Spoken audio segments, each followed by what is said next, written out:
Dramatic drone shots like these taken over northeast England have been filling Facebook users with a fear of fire. Footage of the infernos on moors near Whitby and Scarborough have shaken local MP Alison Hume into calling for action to reduce the risk of future blazes. However, her focus is, say gamekeepers, too much on peat and not on the fuel loads growing above it. Will the Minister provide reassurance that he will look carefully at proposals to limit controlled burning and to change the prohibition of burning on peat over 40 centimetres deep to peat over 30 centimetres deep in the light of this year's record numbers of uncontrolled fires, including the one at Langdale Moor? My honourable friend will be aware that we've been consulting on ending rotational burning to improve moorland resilience to wildfire. We know that restoring peatlands with diverse plant species prevents the overdominance of heather and molinia, which dry out peat and increase the risk of fire.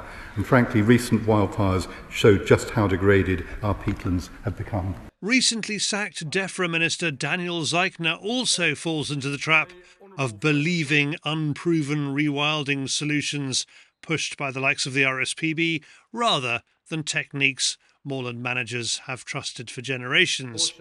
It's a risky move, as Shadow Minister Robbie Moore points out. The Secretary of State is currently pushing a dangerous proposal to ban a vital conservation and land management measure through eliminating the use of controlling burning of heather on moorland, which manages fuel load and helps prevent out of control fires. So does the Minister now recognise that if their burning ban and deep peat changes do go ahead, it will be this government who are responsible for more uncontrollable and far more damaging wildfires that negatively impact wildlife, our precious peatland and rural businesses?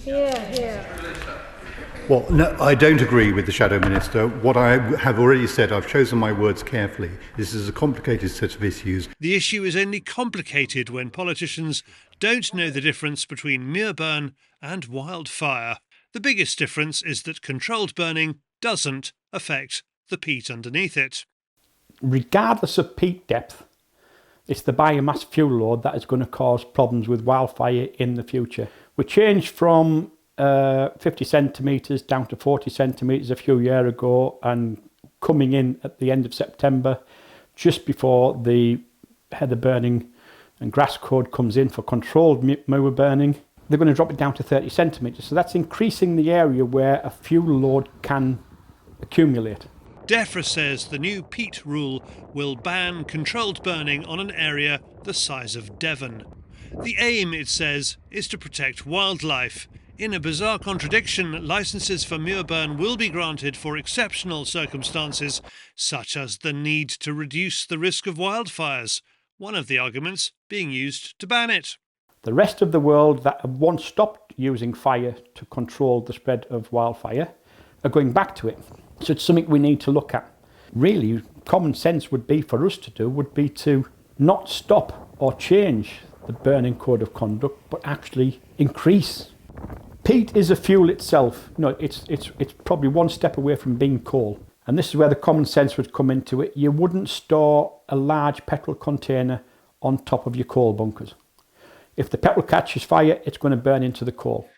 Common sense solutions as practiced in North America and Australia are not what the government is offering, with new Environment Minister Mary Craig doubling down on the extension of the peat depth ban in the opening speech of the Wild Summit UK conference in September 2025. Carbon storing peatlands are our Amazon rainforest, she says, and are too big to fail.